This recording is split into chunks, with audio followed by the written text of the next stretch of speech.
출애굽기는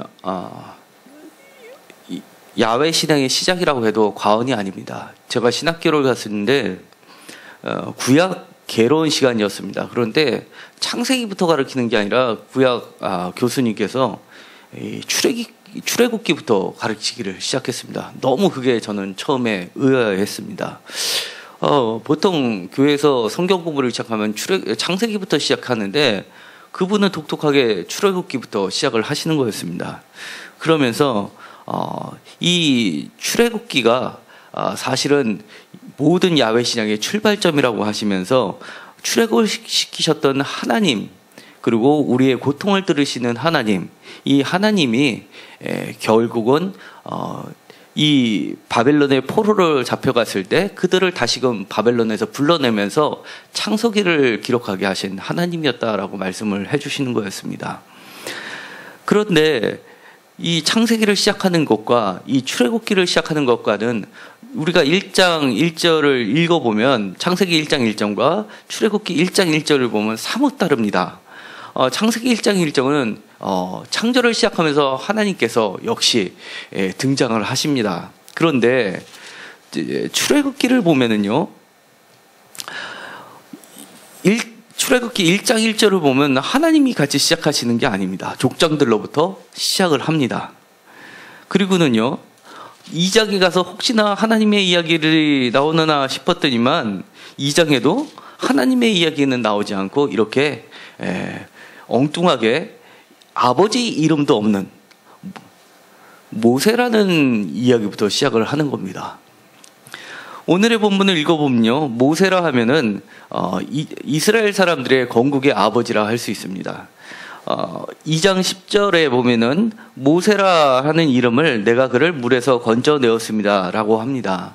이 모세의 탄생설화는 정말 모든 사람이 크리스찬이라면 모든 사람이 아주 잘 알 겁니다.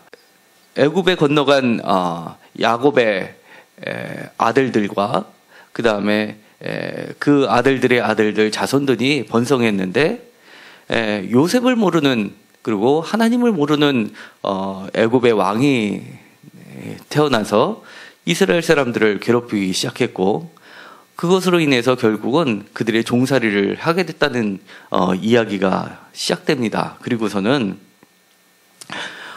죽음의 이야기부터 시작을 합니다. 마치 창세기는 생명의 이야기부터 시작되는 것 같은데 이 출애굽은 거꾸로 죽음의 이야기로부터 시작이 됩니다. 그런데 이 죽음에 하게 된 이유가 그들이 너무 번성하여서 이 애굽 사람들을 다 뒤엎을까봐 걱정이 됐던 왕 바로가 그들을 번성하게 하는 것을 막기 위하여 아기가 태어나면 사내아이가 태어나면 죽이게 시켰다는 겁니다. 그런데 이 모세의 이야기는 건국의 아버지의 탄생설화치고는 너무나 독특합니다. 왜냐하면 보통 그렇게 건출한 인물이 나면 아버지부터 소개를 해야 마땅하는데 2장 1절에 보면 레위 가족 중 이렇게 시작이 됩니다. 그리고요, 거기다가 집안을 얘기하면서도 레위 여자에게 장가든 사람 얘기만 합니다. 그리고 쭉 읽어보면 2절에서도 여자가 임신함에, 그러니까 여자의 이름도 어머니의 이름도 밝혀지지 않습니다. 그 다음에 2절에 보면은요, 그가 태어났는데 너무나 잘생겼다라고 하고 석 달 동안 그를 숨겼다고 합니다. 석 달 동안 숨겼다는 것은 꼭꼭 숨겼다는 말이 되겠죠. 3이라는 숫자는 성경에서 특별한 의미들을 갖고 있습니다. 예수님께서 3일 만에 부활하신 것도 그렇고요. 이렇게 꼭꼭 숨겼는데 더 이상은 숨길 수가 없어서 3절에 더 이상은 숨길 수 없어서 그를 갈대 상자에다 넣어가지고 나일강에다가 버렸다는 겁니다. 그런데 우리가 그냥 나일강에 버렸다라고 하는 얘기를 들으면 그냥 우리가 강가에다 버렸구나, 한강에다 버렸구나, 이런 강의 개념을 생각하는데요. 사실은 이 강에다 버렸다는, 특히 나일강에다 버렸다는, 또는 갈대 상자에다 버렸다는, 갈대 숲으로 간다는 속담이 있습니다. 이집트에는요, 갈대 숲으로 간다라는 뜻은 무슨 뜻이냐면 죽음의 길을 떠난다라는 뜻입니다. 그러니까 여기서 얘기하는 갈대 상자를 가져다가 거기다가 나일강에다 뿌렸다는 것은 죽게 만들었다라는 뜻을 돌려서 얘기한 겁니다. 그런데 독특하게 한 여인이 등장합니다. 바로 누이라고 소개하고 있는 사람인데요. 4절에 보면 누이가 어떻게 되는지 알려고 멀리 섰다라고 얘기합니다. 그러면 이 누이는요, 떠나가지 않고 그 갈대 상자를 계속 쫓아갑니다. 여기서도 하나님의 이야기는 전혀 나타나지 않고요. 그 끝에 가면 바로의 딸에게 목욕하던 것이었는지 아니면 물놀이를 하던 것이었는지는 모르겠지만 바로의 딸에게 구출을 받아가지고 이름도 바로 모세, 내가 그를 물에서 건져내었습니다. 이렇게 이름을 짓습니다. 그것도 하나님께서 그를 건져주셨다가 아니라 내가 그를 물에서 건졌다라는 겁니다. 그러니까 파라오의 딸이 그를 건져내었다라는 뜻입니다. 그런데 우리가 역사가들이 보면은요, 이 모세 이야기가 진짜 실제로 있었던 이야기냐라고 많은 의혹을 제기합니다. 왜냐하면 이집트의 그 많은 문헌들 중에서 모세라는 이름이 들어가 있는 것을 성경책에 있는 것처럼 모세의 이름이 들어가 있는 것을 발견하지 못했기 때문에 그렇습니다. 그 다음에 민수기에 있는 것처럼 60만 대군이 움직였다라고 기록되어 있는 것도 전혀 발견된 유적도 없고요. 그 다음에 문헌조차도 없습니다. 그래서 학자들은 많은 노력을 했고요. 그런데 그쪽에서 발견했다는 것은 그나마 비슷한 게 이 무시스라는 말이 있습니다. 무시스라는 말은요, 무시스라는 이집트 말이 있는데요. 이 이집트 말은 무슨 뜻이냐면 나타라는 뜻입니다. 그거를 아마 히브리식으로 바꿔서 모세라고 하지 않았나라고 보는 겁니다. 그러니까 무시스 하면 미음 시옷이 있으니까 모세 할 때 미음 시옷. 왜냐하면 그들의 언어를 보면은 모음이 없기 때문에 아마 거기서 발전된 것으로 보게 됩니다. 그리고 왕의 이름 중에서는요, 발견되는 게 투투 모세라는 왕이 있습니다. 그러니까 투투의 아들 정도가 되네요. 투투라는 신의 아들 정도가 되고요. 또 무슨 신이 왕의 이름이 있냐면 라 무시스라는 왕의 이름도 있습니다. 그러니까 라 무시스 하면 라님이 낳게 해주신 분, 이런 뜻입니다. 아까 말씀드렸던 것처럼 무시스라는 것은 나타라는 뜻이기 때문에 신이 낳으신 분, 신이 낳게 하신 분, 이런 뜻으로서 라라는 신에 의해서 낳게 하신 분이니까 그분도 신의 아들로 그렇게 여겼던 겁니다. 그러니까 이 분명한 것은 모세라는 말 자체는 왕궁에서만 있을 수 있는 이름이라는 겁니다. 일반 백성들이 가질 수 없는 이름이고요. 굉장히 고귀한 자였다는 것만은 분명하게 역사적으로는 밝혀져 있습니다. 그리고요, 이 나일강은 이집트 사람들에게 어떤 의미로 받아들였냐면, 나일강이 많은 홍수를 일으켰던 건 사실이지만 이집트에서 나일강은 그야말로 젖줄이고 생명의 강이었습니다. 그리고 너무나 이집트를 아마 저도 출장을 가서 봤는데요, 그건 강이 아니라 바다 같은 느낌이었습니다. 너무너무 거대해가지고 이거는 뭐 강이라고 생각할 수 없죠. 바다의 수준이었는데요. 그러니까 그들한테는요, 이 나일강이 한번 범람했다가 다시금 가라앉히고 나서 갯벌처럼 생기기도 하고, 그 다음에 비옥한 땅이 돼서 거기서 씨를 뿌리지도 않아서 자연스럽게 생성되는 그 곡물이 전 애굽 땅을 먹여 살리기도 남을 정도의 상태였기 때문에 그들에게는 이 나일강의 범람이 그렇게 슬픈 것만은 아니고 그야말로 축복을 일으키는 행위였습니다. 그래서 나일강을 보면 그들은 뭐라고 생각을 했냐면 부활과 죽음이 반복되는 것으로 이해했습니다. 그래서 부활과 죽음의 신이라고 하는 오리시스라는 신을 만들어냈고요. 오리시스의 바로 아들이 호로스라는 아들이 있었습니다. 그런데 호로스라는 신은요, 우리가 익숙한 신입니다. 왜냐하면 수트 같은 데 보면 눈이 이렇게 커다랗게 그려져 있는 것을 보게 되는데 그게 바로 호루스의 눈입니다. 그리고 1달러 지폐에서도 보면 눈이 커다랗게 그려져 있고요. 보통 이집트 벽화를 보면 눈이 커다랗게 그려져 있는 것들을 그런 눈을 상상하시면 될 겁니다. 그런 눈이 있었는데 그게 바로 자기네들을 감찰하시고 지켜주시고 보호해주시는 신으로 여겼던 겁니다. 그래서 왕을 상징할 때는 그렇게 눈으로 지켜 보호해주는 신의 눈, 그 눈은요 보통 사람이 생각하는 그런 눈이 아닙니다. 마치 성경에 나오면 두루 도는 눈이 나오죠.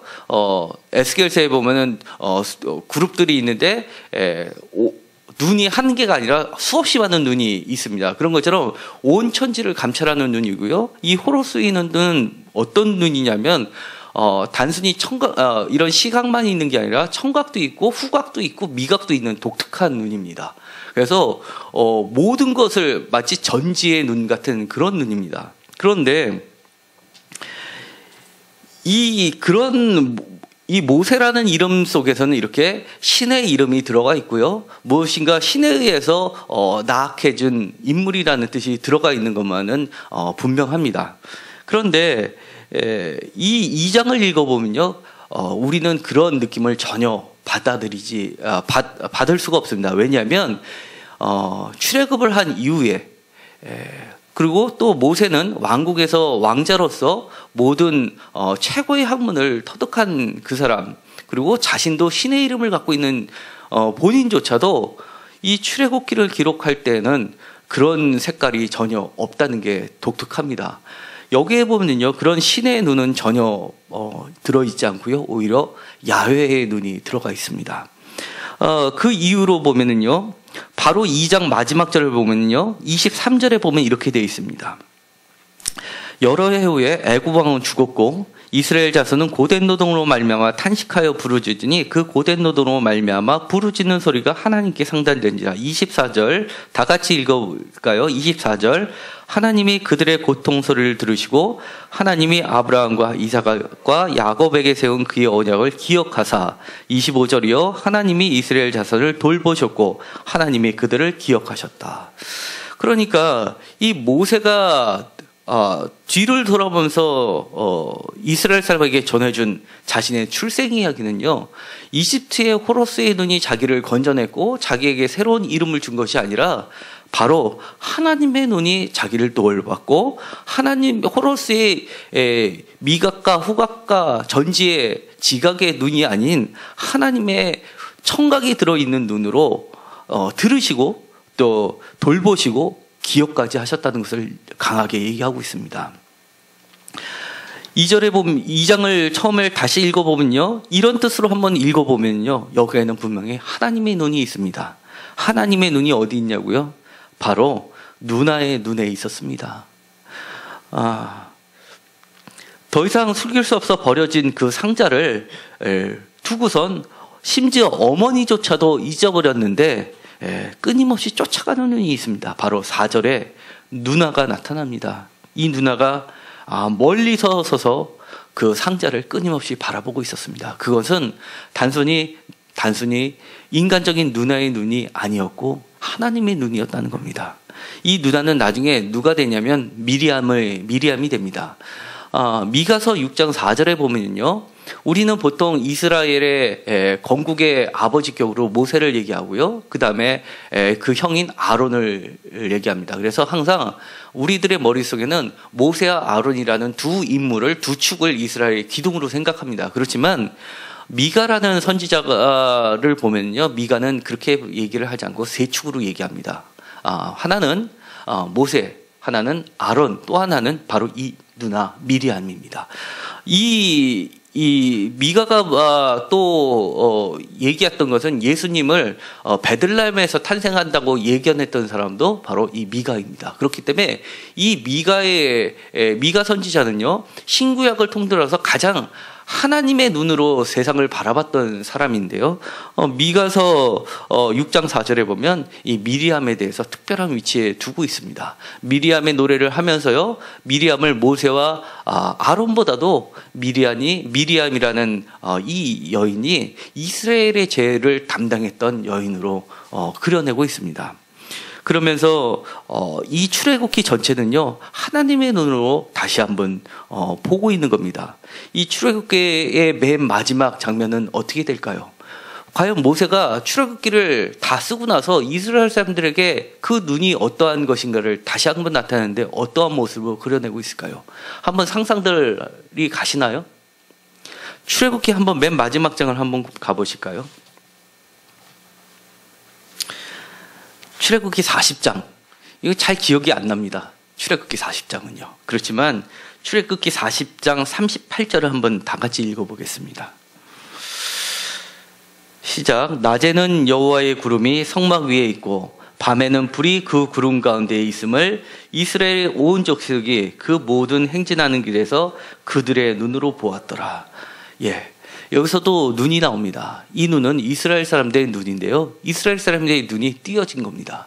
비로소 뭐를 보게 하냐면요, 낮에는 여호와의 구름이 성막 위에 있고 밤에는 불이 그 구름 가운데 있음을 보게 됐습니다. 그들이 본 것은요, 그들을 보호하시고 늘 지켜주시고 보호해주시고 지키시고 행군할 때도 함께 그들과 거하시고 움직이시는 하나님의 눈을 보게 된 겁니다. 하나님의 영광이라고 그거를 얘기하고 있고요. 이렇게 새롭게 그들을 그려내고 있습니다.